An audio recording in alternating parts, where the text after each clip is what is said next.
Fala aí pessoal, beleza? Aqui nessa videoaula nós iremos dar continuidade aos nossos estudos sobre os filósofos contratualistas, analisando um dos principais teóricos da modernidade, pai do liberalismo político e um dos principais contratualistas, que é o filósofo John Locke. Então, fica ligado aí para não perder nada, segue a vinheta!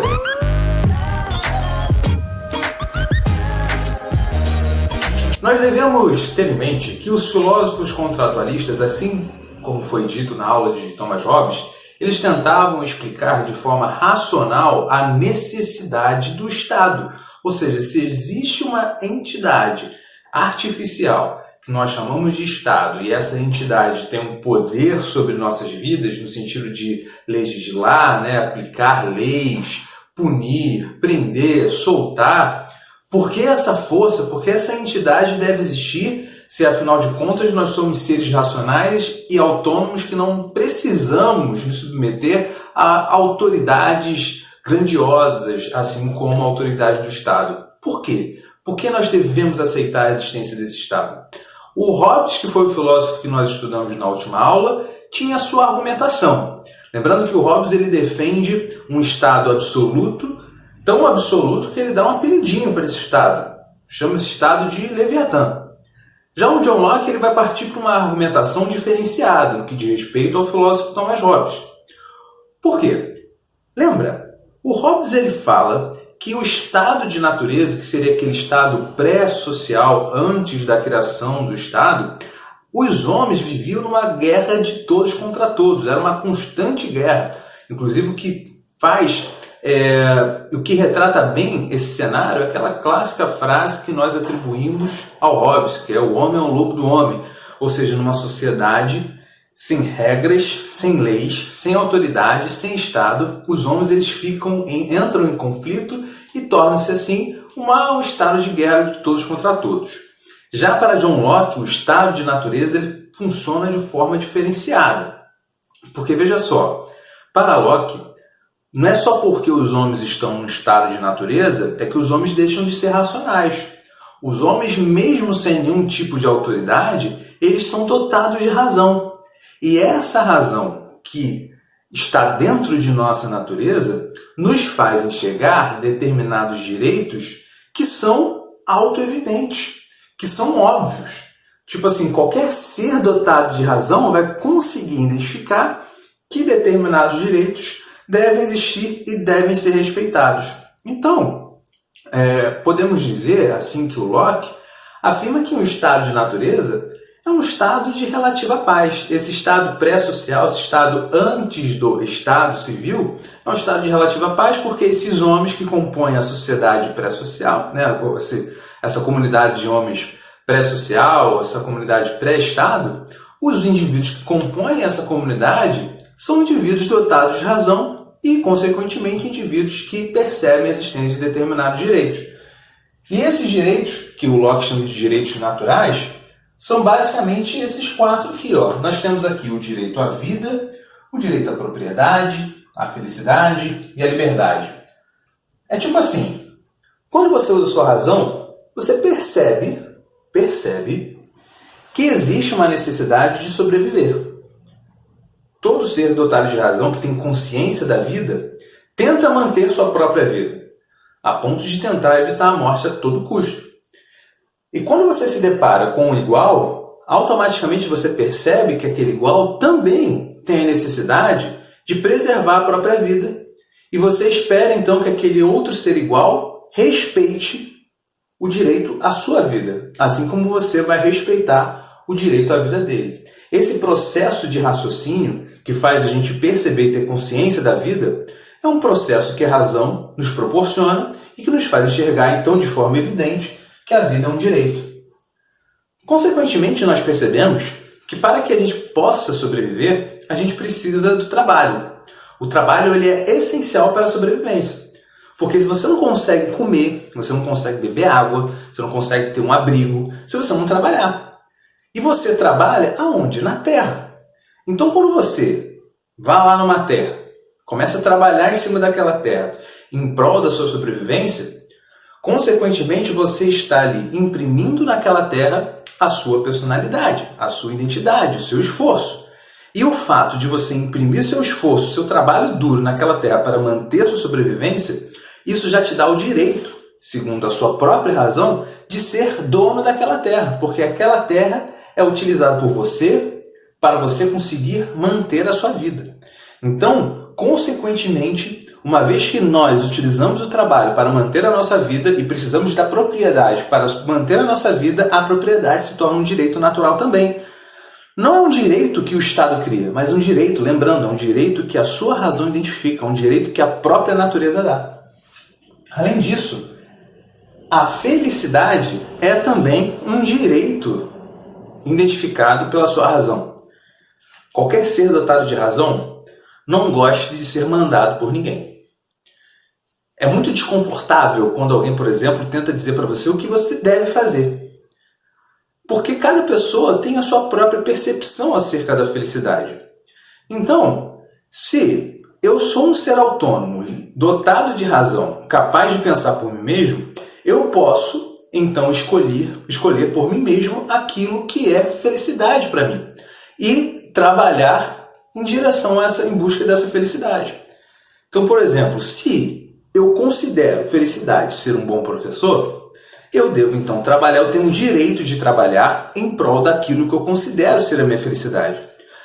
Mas isso não significa que felicidade para você tem que ser isso. Para você, felicidade pode ser outra parada. E você tem o direito de buscar aquilo que te traz felicidade. E qualquer ser dotado de razão entende que a felicidade é algo necessário. E, consequentemente, entende que a felicidade é um direito. Um direito não somente seu, mas um direito do outro também. E você respeita o direito do outro, esperando que o outro respeite seu direito também de ser feliz e de buscar a sua própria felicidade. Só que para que você consiga manter a sua vida, ter a sua propriedade, ter o seu trabalho em busca da sua felicidade, você precisa ser livre. Nenhum indivíduo que não é livre consegue alcançar esses direitos. Logo, para o Locke, a liberdade é um direito supremo. Porque é graças à liberdade que você consegue alcançar os determinados direitos.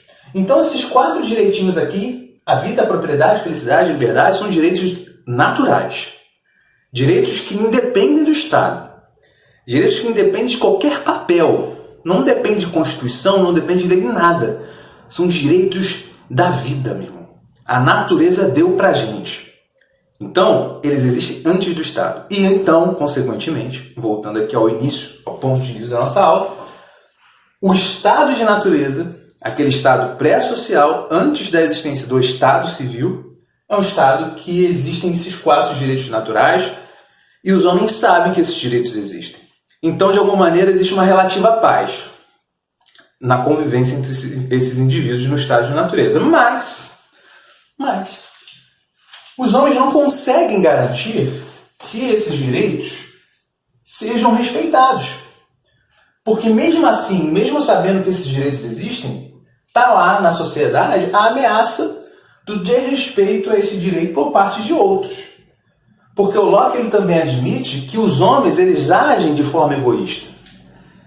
Todo ser humano busca manter a sua própria sobrevivência. E os seres humanos só se juntam porque eles sentem a necessidade da cooperação. Mas eles se juntam motivados por um sentimento egoísta. Tipo assim, vou me juntar a você não porque eu gosto de você, não porque eu quero o seu bem. Vou me juntar a você porque eu preciso da sua cooperação para que a gente construa uma sociedade segura. Tipo assim, é melhor a gente ficar junto porque assim junto é mais seguro? Mais ou menos assim. Mais seguro, mais rentável, mais sustentável. Então o Locke ele defende, ele fala que a natureza do homem é egoísta e por esse motivo, como nós sabemos que os indivíduos são egoístas, nós sabemos também que sempre pode existir um traiçoeiro. Alguma pessoa perversa ali que pode subverter algum desses direitos. Então, para garantir a manutenção e a aplicação desses direitos naturais, os homens fazem um pacto, um contrato social, onde eles decidem, então, criar um Estado, uma instituição, uma entidade artificial, para fazer a mediação das relações humanas e garantir a aplicação desse direito. Então perceba que para Locke o Estado ele existe de forma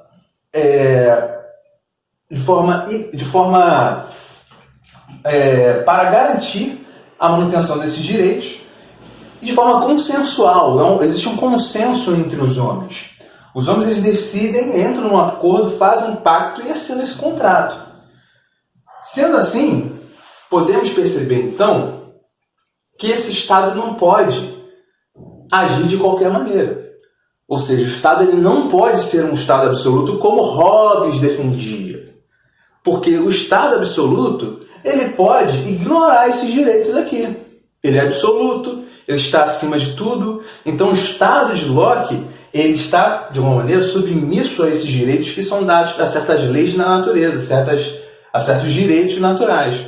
Então, o Locke defende um Estado muito diferente do Estado de Hobbes.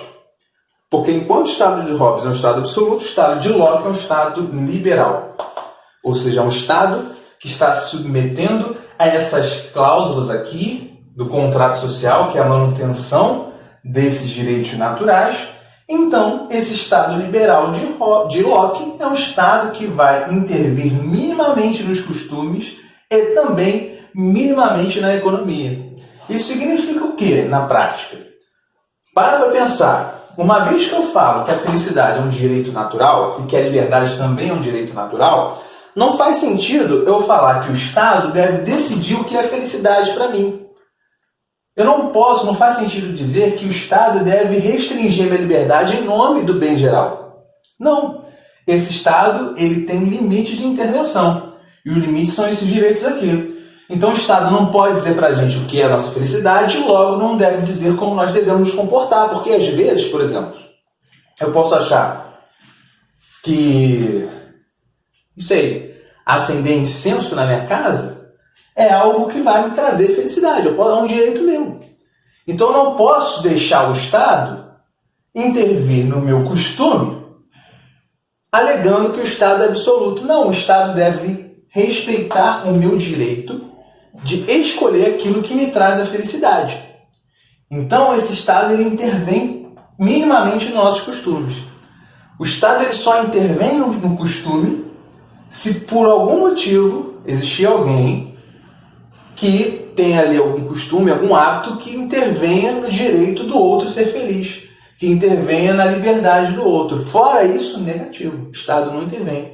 Consequentemente, uma vez que a propriedade é um direito, eu faço o que quiser ali com a minha propriedade, com os meus bens, o Estado também não pode intervir na economia, ou pelo menos intervém minimamente.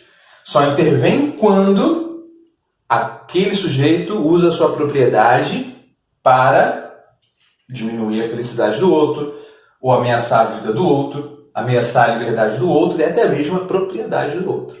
Beleza? Então, esse Estado liberal de Locke é um Estado que intervém minimamente na economia. E por esse motivo, devemos entender aí que o Locke é um dos precursores do liberalismo, é um dos principais iniciadores da teoria liberal.